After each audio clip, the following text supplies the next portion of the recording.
Ang Panginoon ay darating, ang pag-ibig niya ay magdidingding. Sa harap ng altar, kami lumalapit, umaawit sa masayang papuri. Sa harap ng altar, kami lumalapit, umaawit ng masayang papuri. Our help is in the name of the Lord, who made heaven and earth. Lord God, your church joyfully awaits the coming of its Savior, who enlightens our hearts and dispels the darkness of ignorance and sin. Pour forth your blessings upon us as we light the candles of this wreath. May their light reflect the splendor of Christ, who is Lord forever and ever. Ang unang magisindi ng kandila, ang pamilya de Jesus.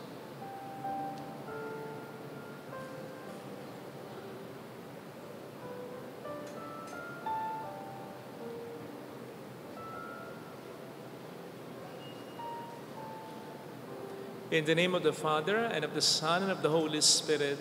Amen. The grace and peace of our Lord Jesus Christ, the love of God, and the fellowship of the Holy Spirit be with you all. And with your spirit. To prepare ourselves to celebrate the sacred mysteries, let us first call to mind our sins and ask the Lord for pardon and mercy.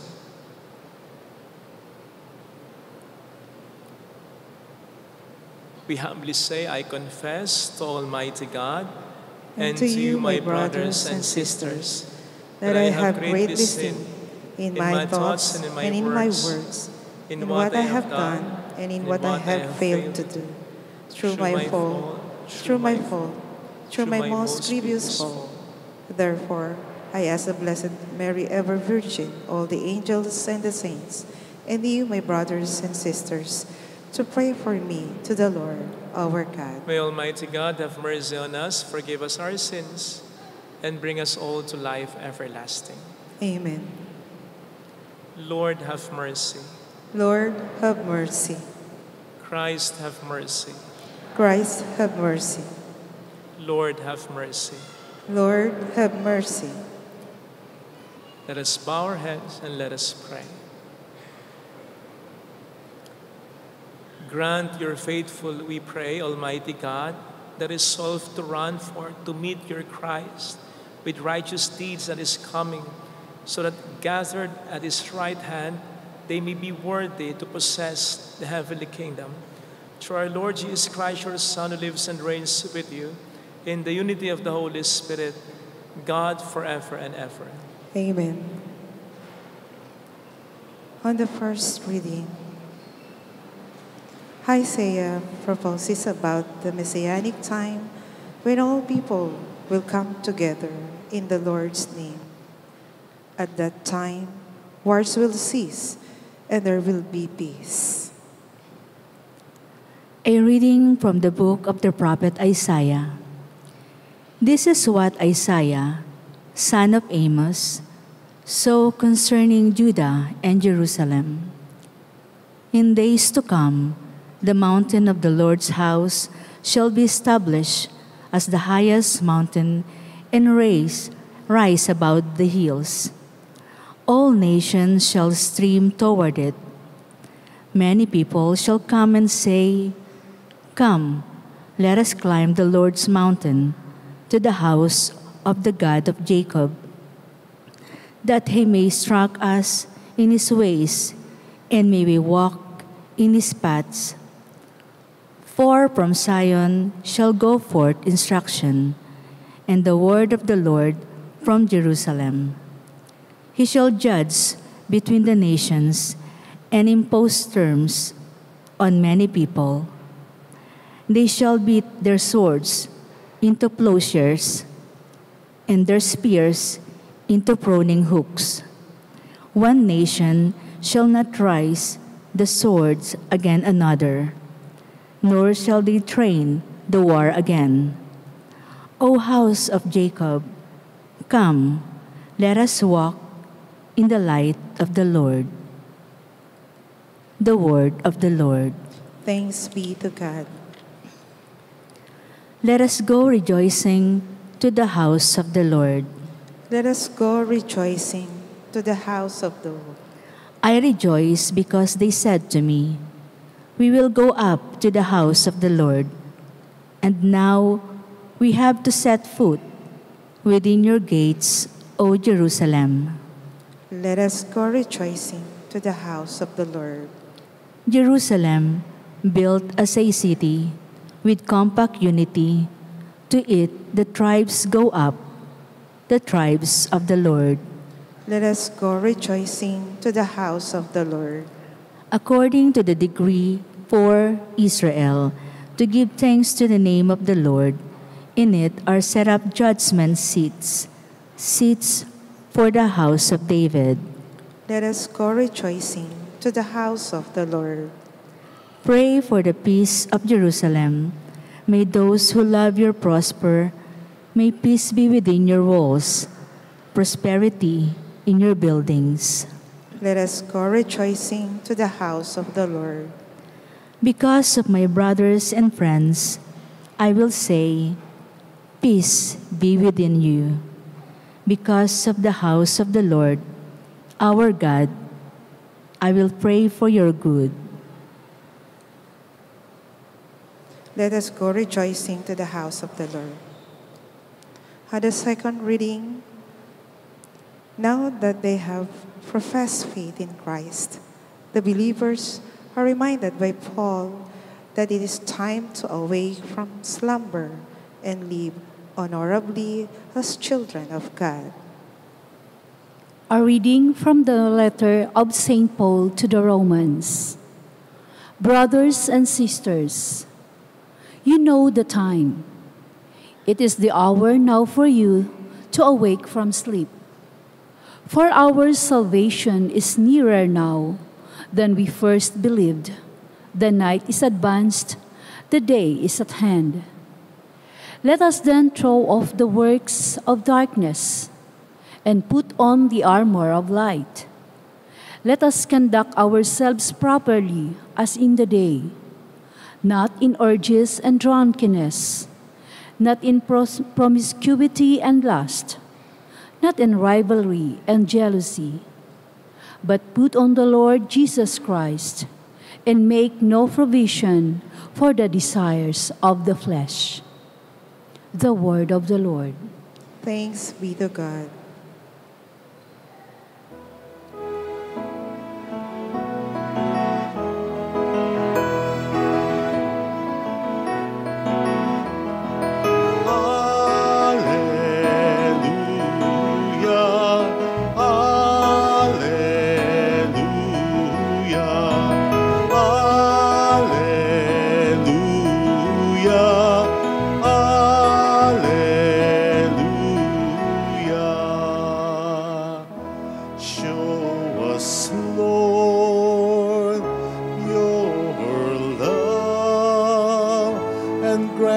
Your salvation.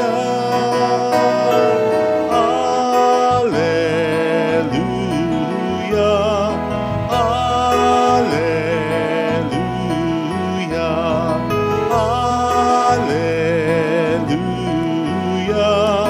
alleluia.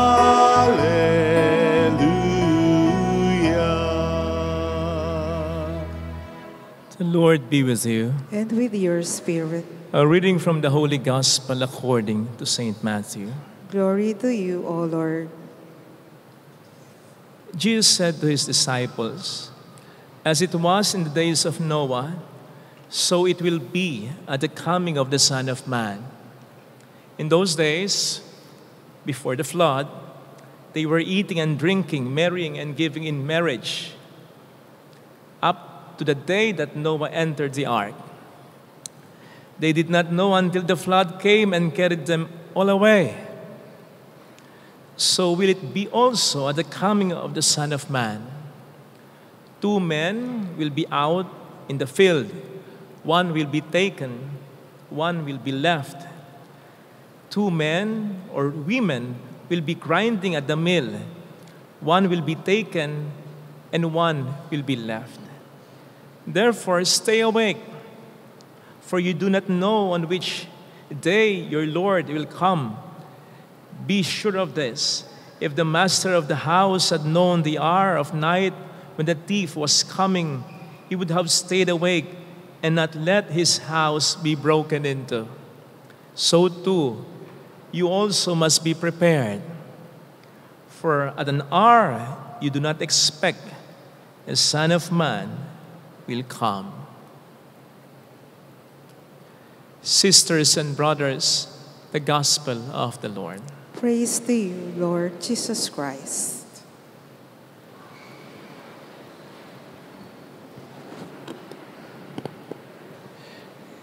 Shout out sa mga kapatid nating OFW, gayon din sa mga matitinong sundalo at pulis. Ito pong laso na ito ay para sa inyo. Salamat po at sakripisyo ninyo. Welcome sa Our Lady of Lasal at Quasay Parish, kung saan ayos lang umiyak at samahan tayo ng mahal na ina sa pag-iyak sa pagdarasal upang maging maayos ang lahat. Ano po ba ang kinakailangan para magising kayo? Huwag kayong sasagot sa akin ng kape, ha? Si Art kanina sumagot ng kape. Hindi, sabi ko, ang punto ko, ayos na ba na bulungan na lamang kayo o kinakailangan pang sigawan kayo? Ayos na ba na tapikin lamang kayo o kinakailangan pang tagukan kayo? Ayos na ba na ugain na lang ng konti ang hinihiga ninyo? O kinakailangan pang yanigin kayo para lamang magising kayo? Sinasabi ko po ito as an intro dahil may mga taong matitigas ang ulo. Ang tagal gumising o ayaw gumising. Ito yung mga taong minsan kinakailangan pang magkasakit ng malupa bago magising sa katotohanang pinababayaan lang kanilang kalusugan at abuso na sila sa kanilang katawan. Ito yung mga taong kinakailangan ma-kick out muna sa paaralan, mawalan muna ng trabaho bago magising sa pagiging pabaya ng mga ito. Ito yung mga taong kinakailangan mo nang mawalan o mawalay sa mahal sa buhay bago magising sa kanilang pagiging unfaithful at masamain. Ito yung mga lingkod bayan na kinakailangan mo nang makakita na may sinasalantang kanilang mga kababayan ng kalamidad tulad ng bagyo. May nabaha, may nalunod, may namatay. Bago magising sa katotohanan, sira na ang kalikasan at kinakailangan nang itigil ang mga pagdatrosa at pagmimina na yan. But at least, sabi nga nila, nagigising pa rin. Okay? Pero kinakailangan pa ba talagang maranasan natin ang mga dagok na ito para lamang magising tayo? Hindi ba po pwedeng sa una pa lang, gumising na tayo? Ito po ang isa sa pangunahing mensahe ng mga pagbasa ngayon. Katulad ng sinasabi ni St. Paul sa ating second reading. Ang sabi ni St. Paul sa ating second reading, gising!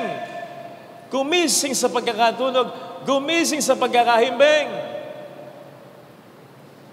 Because the night is advanced and the day is at hand. Ang gabi ay palaon na, paalis na. Ang liwanag ay parating na. Papaano ba natin mas maintindihan ang pahayag niya? Well, una, alam nating pare-pareho na ang gabi ay madilim. Liban marahil sa ibang mga parte ng mundo na may unusual na phenomenon na kahit gabi na ay maliwanag pa, Hindi masyadong natural yun. Ang usual, paggabi, madilim talaga. At ang kadiliman, batay sa banal na kasulatan at maging sa ating mga direct or indirect na karanasan, pwedeng ma-associate sa kasalanan. Halimbawa, sa banal na kasulatan, sinasabi sa John 13:30 na nang magsimula ng kumilos si Judas para ipagkanulo si Kristo, it was night, gabi noon. Not to mention, gabi rin naman nang ito ay kanyang isakatuparan. Kaya siguro ang sabi rin ng ating Panginoon, ang gumagawa ng masama, ayaw sa ilaw, ayaw sa liwanag, sapagkat ayaw nilang malantad ang kanilang mga masasamang gawa. Batay naman sa ating karanasan, sa kadiliman para bang mas lumalakas ang puwersa ng kasamaan. Kung saan madilim, madalas may nangyayaring krimen, holdapan, bugbugan, kidnapan, halayan, may nare-rape, may pinapatay sa gitna ng kadiliman. Kung papaanong sa gitna rin ng kadiliman, may mga nangyayaring kababalaghan sa madilim na tagpuan sa ilalim ng buwan. So, nakita nyo na. Gabi, dilim, sin, or even shortcoming. Kaugnay nito, paggabi, pag madilim, nakakatulog tayo ng mahimbing. Father, ano naman ang kinalaman nun sa sin o kaya sa shortcoming? Liban sa mga nagtatrabaho sa gabi, doktor, nurses, na night shift, gwardiya, call center agent, yung mga cashier sa toll gate. Liban sa kanila, tayo pagdating ng gabi, tulog na. Yun ang normal, di ba? At kapag natutulog tayong mahimbing, wala tayong pakialam sa paligid natin. Wala tayong pakialam kung mayroon man tayong katabi, kung hindi ba siya makakatulog sa hilik natin, kung mayroon pa ba siyang espasyo na mahihigan sa tabi natin. Nakaganyan na tayo, nakahilata na tayo. Wala rin tayong pakialam, madantayan natin siya, masipa natin siya, matapakan sa ulo na. Sa madaling salita, kapag mahimbing tayo, wala tayong pakialam sa nangyayari sa paligid natin. At ganon ang isang taong lugmok sa kasalanan. Yung panayang utang at di nagbabayad, yung panayang sigarilyo, yung panayang sugal, yung panayang mura, panayang panunood ng porn, yung matagal niyang may kalunya, matagal nang unfaithful sa asawa, matagal nang may galit sa puso niya, matagal nang nagnanakaw. Ito yung mga taong parang tulog na pinaghehele ni Satanas sa kanilang kasalanan. Kaya nga wala na rin silang pakialam. Sino man ang masaktan, sarili man nila o mga tao sa buhay nila. O diba, ito yung madalas nating sabihan, ano ka ba naman? Umayos ka nga. Tumilat ka nga. Di ba nakikita? Sinisira mo yung sarili mo, ang kinabukasan mo, sinasayang mo ang efforts ng mga tumutulong sa iyo, sinasayang mo pagkakataon sa buhay mo. Lubayan mo na yan. Tigilan mo na yan. Layuan mo na siya. May asawa na siya. Hindi ka niya mahal. Saksak mo yun sa ulo mo. Nag-aral ka naman, may tsura ka naman. Hindi lang siya ang lalaki. Di ba? Kung minsan, ganyan tayo magsalita sa mga taong ganyan. Pigil na pigil. Gigil na gigil. Kasi tangang-tanga tayo sa kanya eh. Kulang na lang. Kunin mo, iuntog mo sa pader para magising eh. Kaya nga sabi sa Bible, nakapang-aalipin ang kasalanan. At kaya nga sabi ni Kristo, patungkol sa atin, ang mga makasalanan, habang siya'y nakabayubay sa krus ng Kalbaryo, Ama, patawarin mo sila sapagkat hindi nila nalalaman ang kanilang ginagawa. Pero hindi ito dapat maging excuse natin sa pagkakasala. Tagal mo nang nangangalo niya, ang tagal mo nang nag-uutang nang hindi ka nagbabayad, ang tagal mo nang may bisyo, hindi mo alam yung ginagawa mo. Lalong-lalo na kung marami ang gumigising, nagpapaalala sa iyo. Nung minsan na-late ako sa misa, may nagtanong sa akin ng ganito, Father, ba't po na-late kayo? E di sumagot ako ng ganito, kasi naman wala namang ibang magigising sa akin. Wala akong ibang asahan, kundi yung telepono ko na sineset ko bilang alarm clock ko. Sinet ko, only to find out, calculator ko pala yung napindot ko. Ang parang sinasabi ko dun sa kanya, magtaka ka na na-late ako kung meron akong ibang inaasahang manggigising sa akin. Bukod sa cellphone ko, wala naman akong katabi. Wala akong kasama sa kumbentaw. Minsan, nasa ibaba sila. Nasa third floor ako. Ako lang talaga nandun. Walang manggigising na iba.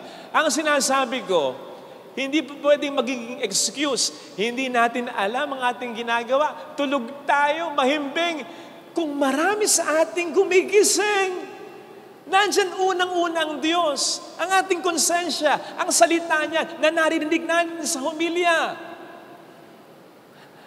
Ang mga bagay na nangyayari sa paligid natin, mga masasamang pangyayari. O di ba?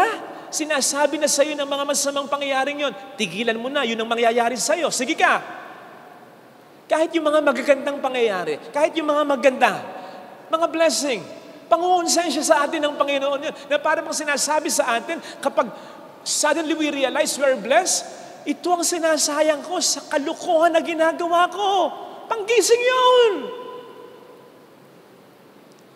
At syempre, nandiyan ang mga taong kahit nasasaktan, kahit nahihirapan, nagtsatsaga sa iyo. Pinapaalalahanan ka pa rin. Ito yung sinasabi sa ating ikalawang pagbasa, karugtong ng paalis na ang gabi, parating na ang liwanag. Si Kristo, basically, ang liwanag. Siya na nagsabi sa John 12:46, siya na naparito upang maging ilaw ng salibutan, upang hindi tayo manatili sa kadiliman ng kasalanan. Kung tayo sasampalataya lang, kung tayo magpapagising lang, ginagamit niya ang mga bagay sa paligid natin, ang mga tao sa paligid natin, para tayo kanyang gisingin. Kaya hindi po pwedeng maging excuse yung hindi natin alam ang ginagawa natin. Aaminin ko, mga 2-3 beses na rin akong na-late sa misa, na naiset ko talaga yung telepono ko, hindi yung calculator, yung telepono talaga yung naiset ko. Pero nahuli pa rin ako. Bakit?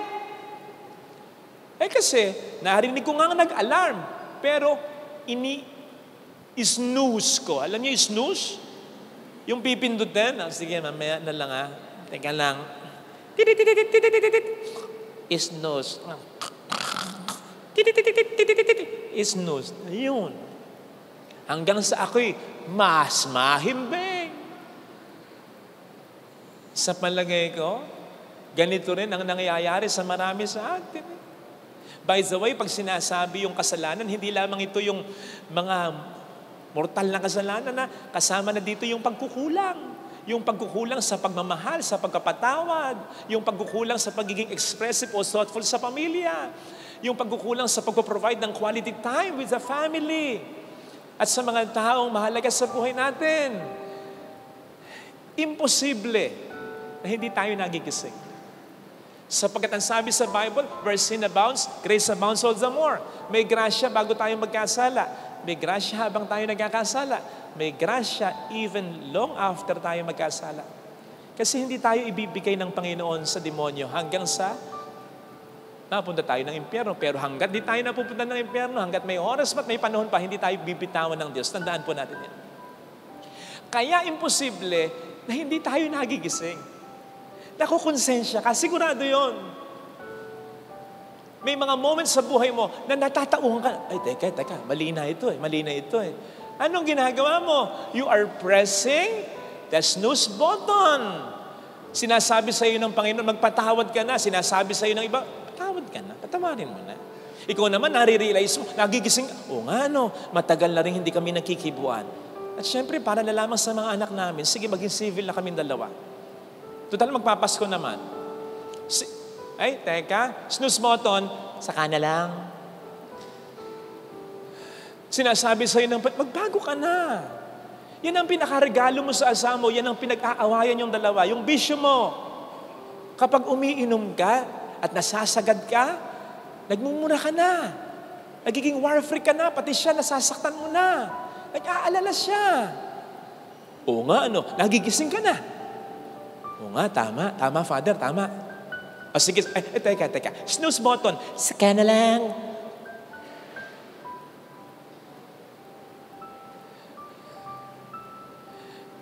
Parang pag yung magigising na tayo at tayo pa rin natin gumising. Ganun din kapag nagkakasala tayo. Yan ba namang nalulong sa anomalya sa flood control? Sigurado ko at certain moments, sinasabi na sa kanila, tama na. Grabe. Lahat ng flood control projects, substandard.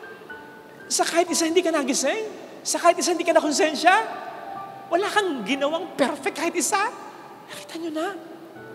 Gano'n nakaka-addict ang pagkakasala.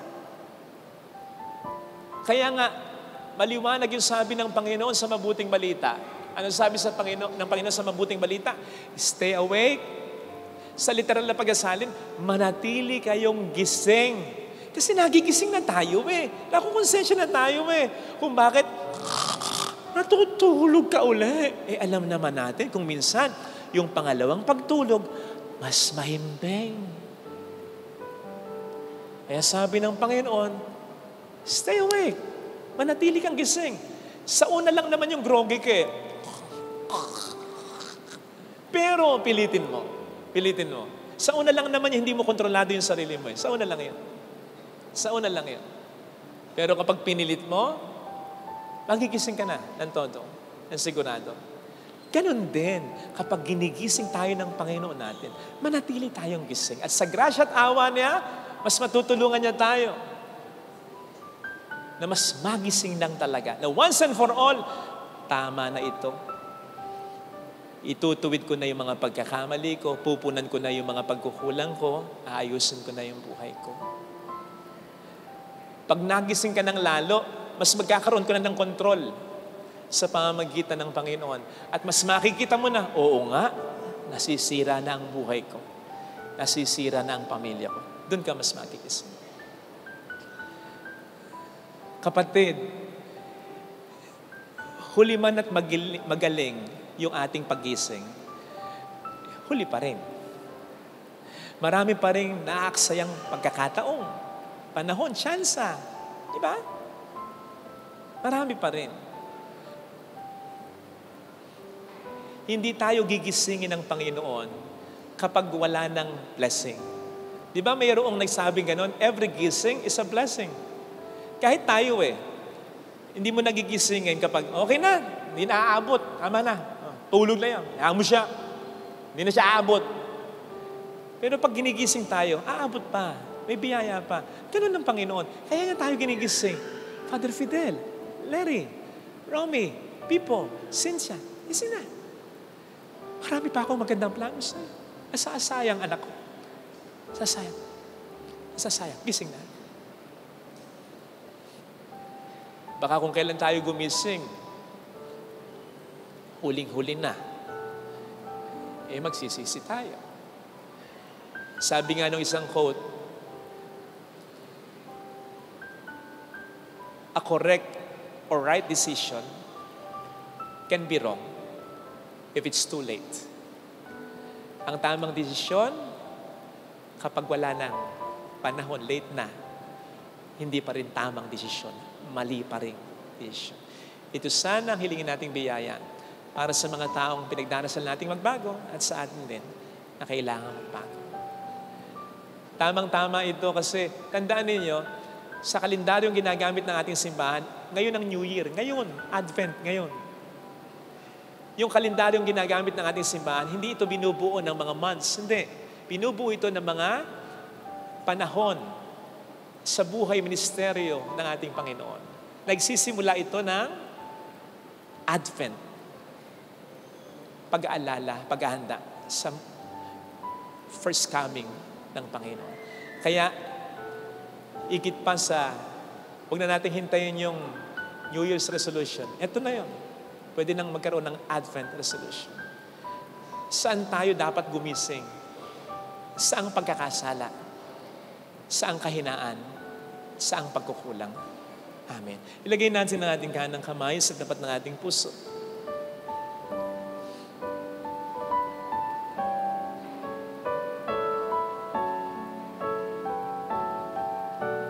Awitin natin. Alam kong may magagawa ang Diyos.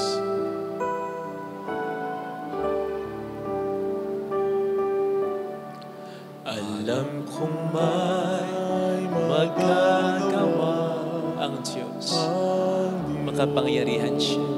Alam kong may magagawa ang Diyos. Alam kong may magagawa ang Diyos. Kung ako'y magtatapat Kung ako'y magtatapat sa Kanya'y maglilingkod, sa Kanya'y maglilingkod, alam kong may magagawa ang Diyos. may magagawa ang Diyos. Alam kong diringgin ng Diyos ang samuko sapagkat anak niya. Ng Diyos ang samo ko. Alam kong diringgin ng Diyos ang samuko Alam kong diringgin ng Diyos sapagkat alam niya ang samo pinagdaraanan. ko. Kung ako'y magtatapat Kung ako'y magtatapat sa Kanya'y maglilingkod, sa Kanya'y maglilingkod, alam kong diringgin ng Diyos ang samuko. Umikit tayo. Samo ko. Panginoon, happy birthday in advance. Gusto kong iregalo sa iyo ang pagbabago ko. Gusto kong mas mag-improve ang pananampalataya ko sa iyo. Gusto kong talikuran yung mga kasalanan kong alam kong nakasasakit sa iyo. Gusto kong gumawa ng mas marami pang kabutin. Tulungan mo ako. Gusto ko yun ang iregalo ko sa iyo sapagkat alam ko yun ang gusto mo. Lahat naman ng meron ako galing sa iyo pero hindi ang kasalanan ko. Sana Panginoon, yun din ang matanggap naming regalo. Pagbabago ng mahal namin sa buhay na pinagdarasal namin magbago. Hallelujah! Hallelujah! Purihin ang Diyos. Hallelujah! Pasalamatan siya. Siya ay muling babalik sa atin. Hindi Kanya iiwan. Hindi Kanya Niya pababayaan. Babalik Hanggang sa huli, hindi ka niya i-give up. Maniwala ka. Gaano man karami katindi ang kasalanan mo, maniwala ka, kapatid. God will never give up on you. Ikaw lang itong ayaw gumising. Ikaw lang itong ayaw magbago. Ikaw lang itong ayaw mag-move on. Not from now on. Bangon na. Gising na. Mayroong magandang mangyayari sa'yo. Huwag kang nakasaya ng panahon. Habang pumapatak ang panahon, palapit tayo ng palapit, literally sa Panginoon. Palapit tayo ng palapit sa pagkamatay. Huwag natin sayangin ang bawat minuto, segundo ng ating buhay. Gising na. Kung lalapit kay Jesus, iregalo mo na sa Diyos. Regalo mo na sa pamilya mo. Maniwala ka. Ito rin ay regalo mo sa sarili mo. Glory to the Father, and to the Son, and to the Holy Spirit. As it was in the beginning, is now, and ever shall be, world without end. Amen. I believe in God, The Father Almighty, creator of heaven and earth, and in Jesus Christ, his only Son, our Lord, who was conceived by the Holy Spirit, born of the Virgin Mary, suffered under Pontius Pilate, was crucified, died, and was buried. He descended into hell. On the third day, he rose again from the dead. He ascended into heaven, and is seated at the right hand of God, the Father Almighty. From there, he will come to judge the living and the dead. I believe in the Holy Spirit, the Holy Catholic Church, the communion of saints, the forgiveness of sins, the resurrection of the body, and life everlasting. Amen. We lift our hearts to the Father as we prepare for the coming of His Son into the world. Let us ready our heart, mind, and will as we say, Father, grant us your salvation. Father, grant us your salvation. May we, the people of God, enter the season of Advent with eager expectation for an encounter with Christ, recognizing the darkness in the world and in our souls, but trusting in God's love, we pray. Father, grant us your salvation. May Pope Leo XIV, bishops, priests, and deacons inspire in us a renewal of hope that light will triumph over darkness, that love will conquer evil, and Jesus will change the world. We pray. Father, grant us your salvation. May public servants throw off the works of darkness and corruption and pursue integrity, humility, and empathy for the poor and the weak. We pray. Father, grant us your salvation. May nations turn swords into plowshares, weapons of war into instruments of food production, that people may enjoy peace and development. We pray. Father, grant us your salvation. May those undergoing great suffering receive healing and consolation, and those who have departed from this life find rest in the Lord. We pray. Father, grant us your salvation.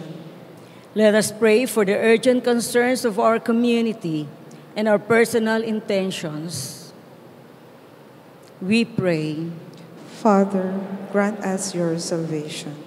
God our Father, dismiss the distress from our hearts as we prepare for the coming of your salvation through Jesus Christ, your Son, and our Lord. Amen. Amen. Offertory.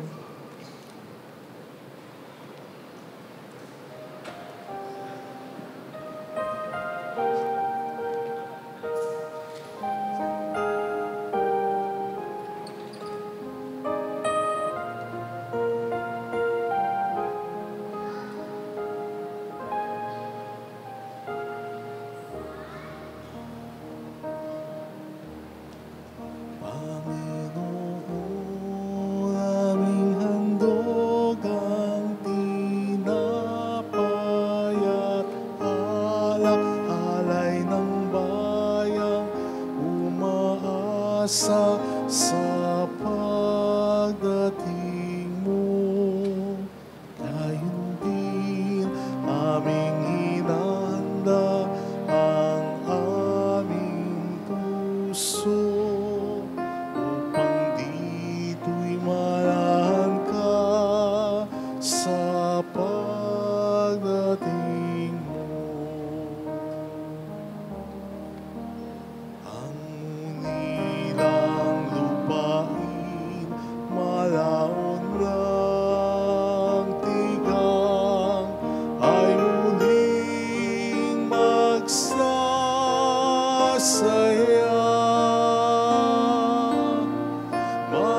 bayang umaasa sa pagdating mo.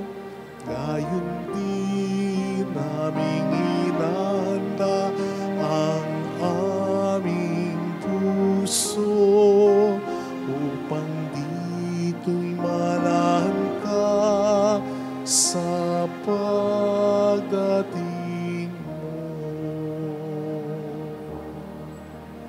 Huwag kang matakot, lakasan ang loob. Darating na ang Panginoong Diyos at ililigtas ka sa kamay ng mga kaaway. Panginoon, aming handog ang tinapay at alak, alay ng bayang umaasa sa pagdating mo. Gayon din aming hinahanda ang aming puso upang dito'y manahan ka sa pagdating mo. Ang ulilang lupain, malaon ng tigang, ay muling magsasaya.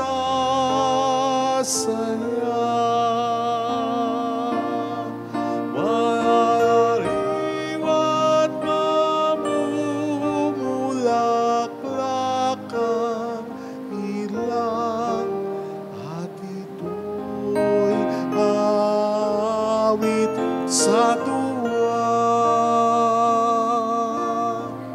Panginoon, aming handog ang tinapay at alak, alay ng bayang umaasa sa pagdating mo. Gayon din aming hinahanda ang aming puso upang dito'y manahan ka sa pagdating mo. Huwag kang matakot, lakasan ang loob. Darating na ang Panginoong Diyos at ililigtas ka sa kamay ng mga kaaway. Panginoon, aming handog ang tinapay at alak, alay ng bayang umaasa sa pagdating mo. Gayon din aming hinahanda ang aming puso upang dito'y manahan ka sa pagdating mo. Gayon din aming hinahanda ang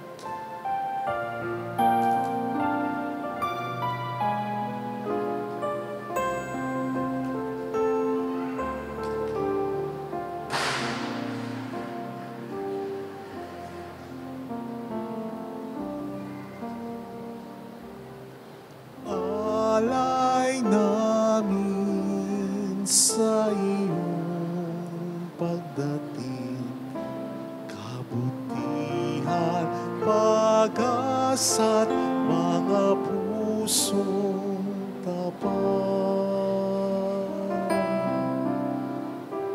Sa mo namin ay iyong dinggin, galak at kapayapaan, nawa'y kamtin. Itong alak at tinapay, mga bungang taglay, halo ng pawis at biyaya ng langit. Sa amin pag-ibig sa kapwang kapatid, bumunga ng buhay na iyong bigay.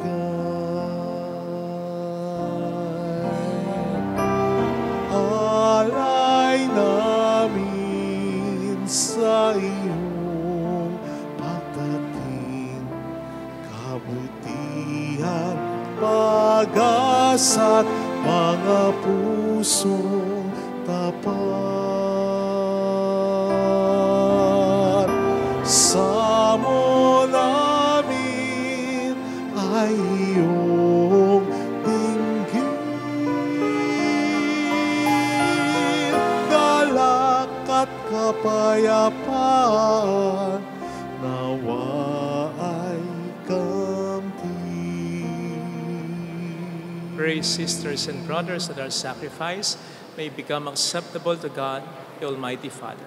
May the Lord accept the sacrifice at your hands for the praise and glory of His name, for our good and the good of all His holy church. Accept, we pray, O Lord, these offerings we make, gathered from among your gifts to us, and may what you grant us to celebrate devoutly here below gain for us the prize of eternal redemption through Christ our Lord. Amen. The Lord be with you. And with your spirit, Lift up your hearts. we lift them up to the Lord. Let us give thanks to the Lord our God. It is right and just.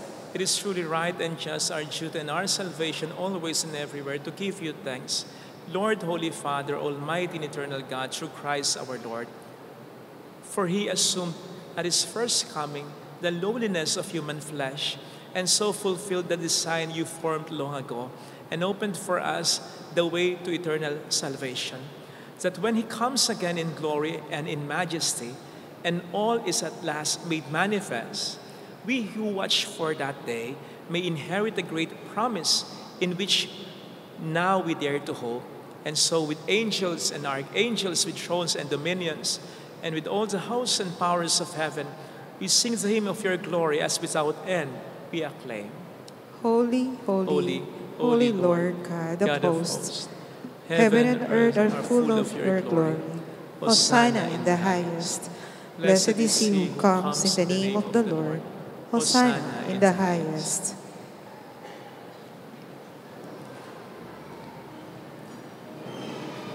You are indeed holy, O Lord, the fount of all holiness. Make holy, therefore, these gifts, we pray, by sending down your Spirit upon them like the dewfall, so that they may become for us the body and blood of our Lord Jesus Christ. At the time He was betrayed and entered willingly into His passion, He took bread and giving thanks, broke it, gave it to His disciples, saying, "Take this, all of you, and eat of it. For this is my body, which will be given up for you."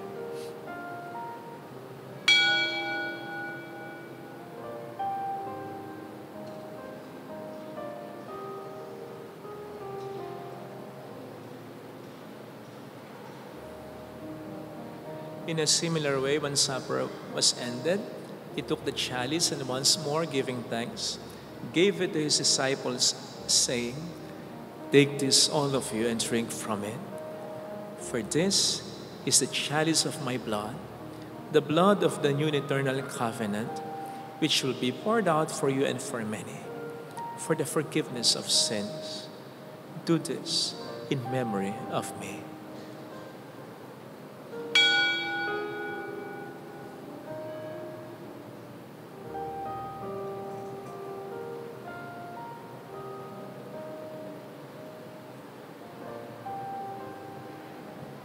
The mystery of our faith.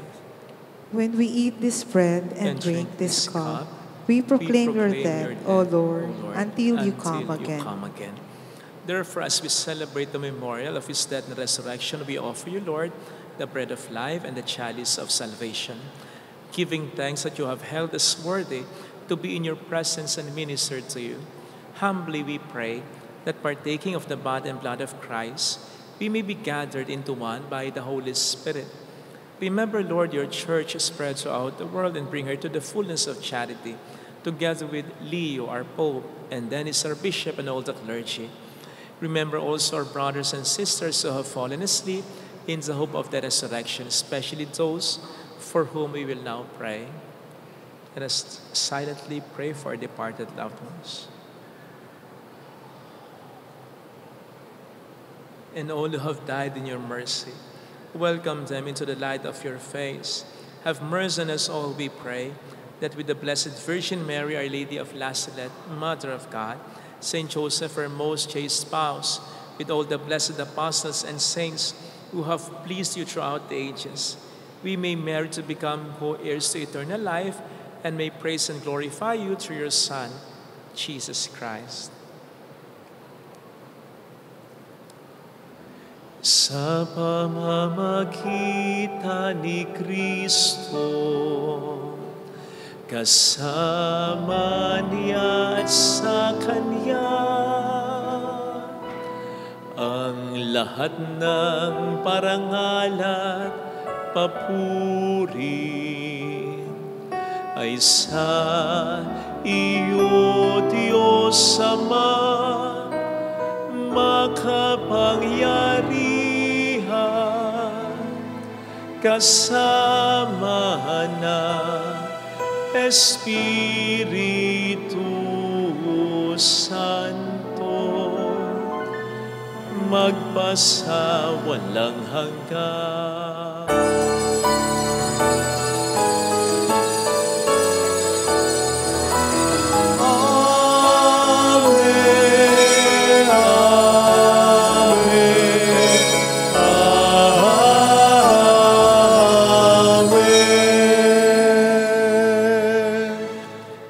Taught us to call God our Father, and so we have the courage to say,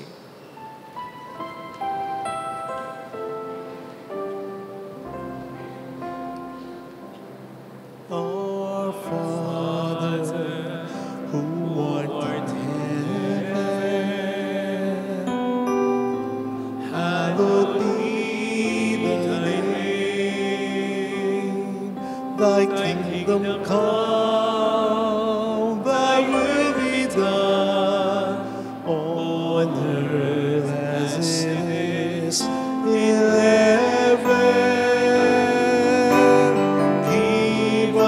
This day our daily bread, and forgive us our trespasses,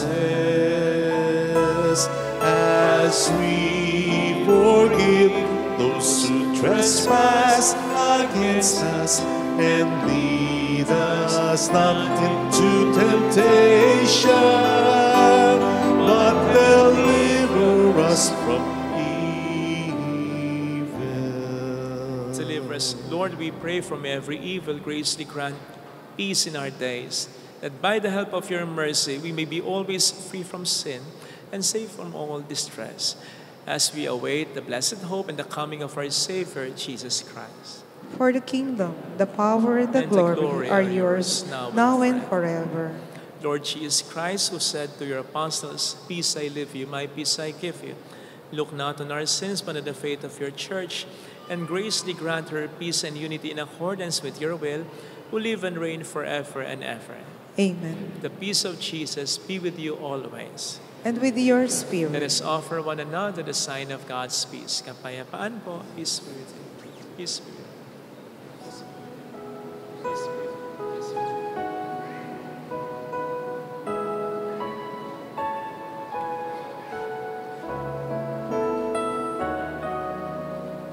Lamb of God, you take away the sins of the world. Have mercy on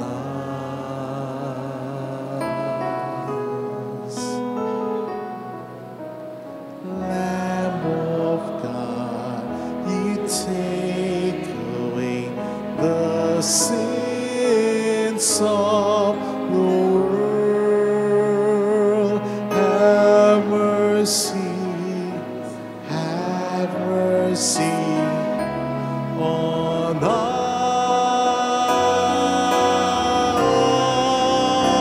us. Lamb of God, you take away the sins of the world. Grant us peace. Grant us peace. Behold Jesus as the Lamb of God who takes away the sins of the world. Happy are those invited to receive him. Lord, I am not worthy That that you you should should enter enter under under my my roof, but only say the word, and my soul shall be healed.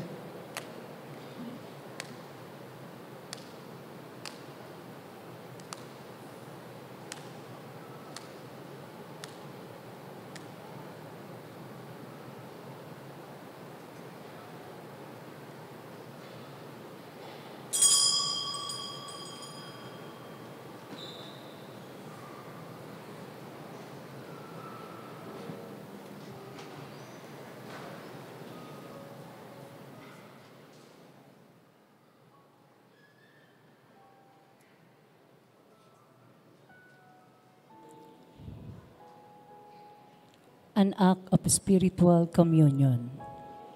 My Jesus, I believe that you are present in the most holy sacrament. I love you above all things, and I desire to receive you into my soul. Since I cannot at this moment receive you sacramentally, come at least spiritually into my heart.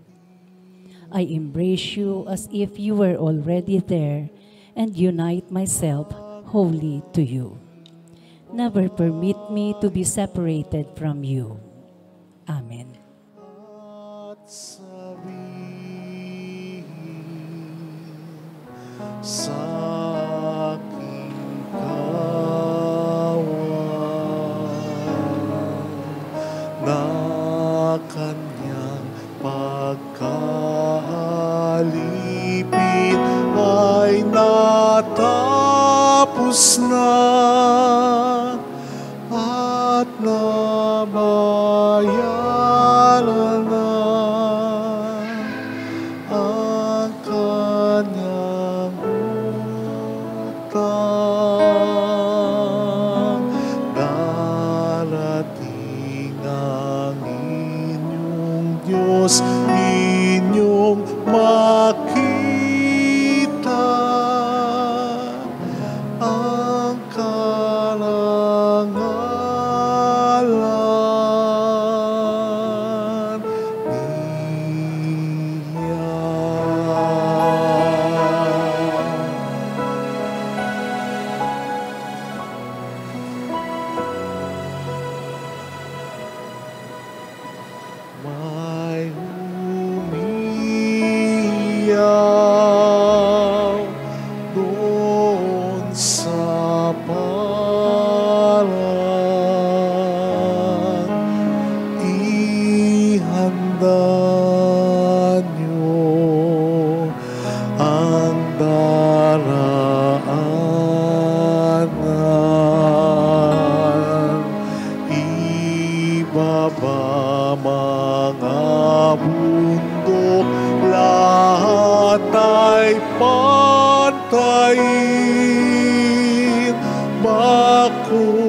akong daan, lahat patagin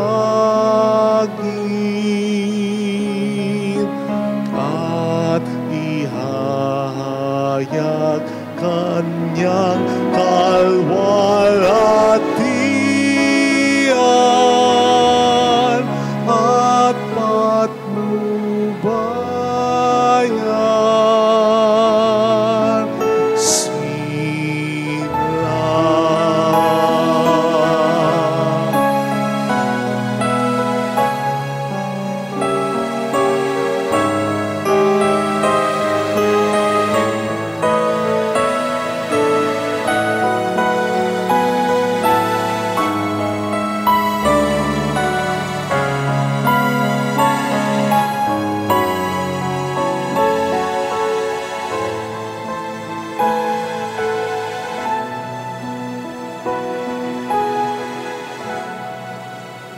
O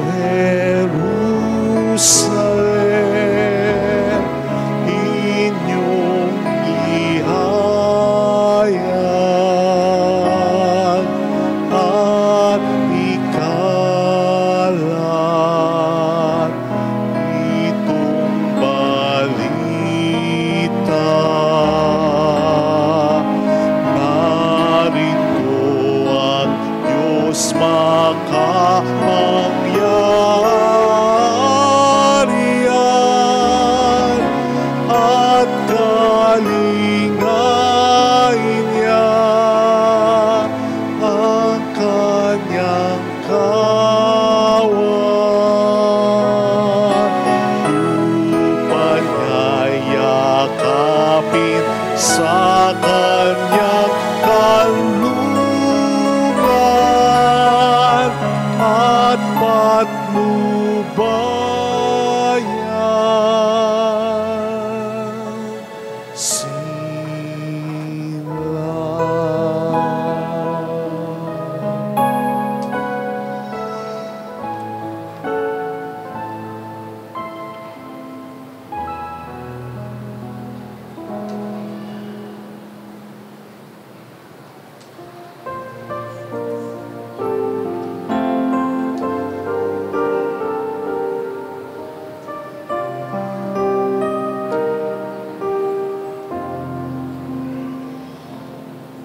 Salamat sa iyo, aking Ama. Salamat sa iyong mga likha. Salamat sa liwanag ng araw at buwan. Salamat sa iyo, Diyos. Salamat sa bugtong mong anak. Salamat sa iyong pagliligtas. Salamat sa buhay na walang hanggan. Salamat, salamat sa iyo. Walang hanggang pasasalamat at sa iyo'y aming sasamitin. Maging sa uling sandali ng aming buhay, pasasalamat sa iyo'y, pasasalamat sa iyo'y, pasasalamat sa iyo'y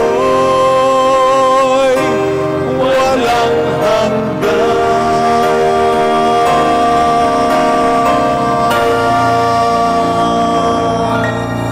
Let us pray. May these mysteries, O Lord, in which we have participated, profit us, we pray. For even now, as we walk amid passing things, you teach us by them to love the things of heaven and hold fast to what endures. Through Christ our Lord. Amen. Holy God, Holy Mighty One, Holy Immortal One, have mercy on us and on the whole world. Holy God, Holy Mighty One, Holy Immortal One. Have mercy on us and on the whole world. Holy God, Holy Mighty One, Holy Immortal One. Have mercy on us and on the whole world. Jesus, King of Mercy. We trust in you. Alalahanin, Alalahanin, O mahal na Birhen ng Lazaret, ina ng pag-asa, ikaw ang nagpapaalala sa aming magbalik loob sa Ama. Ito ang nagpapatunay na ang kagandahan loob mo'y nananatiling busilak. Sa pag-aruga mo sa amin, tungkulin mo'y tinupad. Sa paanan ni Kristo'y tinuring mo kaming mga tunay mong anak. Kaya ninais mong ni isa hiwag mapahamak. Maging sa iyong walang tigil na pananalangin, pati luhay pumatak. Huwag namang mawala ng saysay ang iyong paghihirap. Hiling nawa namin sa iyo o aming inang liyag, na matapos ang pakikibaka namin sa mundong ito at sa pananatili naming tapat kay Kristo, sa kapurihan mo ay makibahagi kaming ganap upang kung nasaan ka ngayon ay maparoon din kaming lahat at ang kaganapan ng kalwalhatian ng Diyos ang may tuluyang matupad siya nawa. Mahal na Birhen ng Lazaret, tagapagkasundo ng mga makasalanan. Ipanalangin mong walang patid kami mga dumudulog sa iyo. Marami pong salamat sa inyong pakikisa at sa mga tulong na binibigay po ninyo sa ating parokya na nagiging daan para makatulong din po tayo sa iba. Salamat po sa tiwala ninyo. Salamat po sa malasakit. At bahala na po ang Panginoon sa inyo. Yun po ang lagi naming dasal dito. Salamat din sa mga nagbibigay ng donation nila through GCash and bank account ng ating parokya. Salamat po sa inyo. The Lord be with you. And with your spirit. And may Almighty God bless you and our loved ones. In the name of the Father, and of the Son, and of the Holy Spirit. Amen. The Mass is ended. Go in the peace and love of our Lord Jesus Christ. Thanks be to God. Salamat po.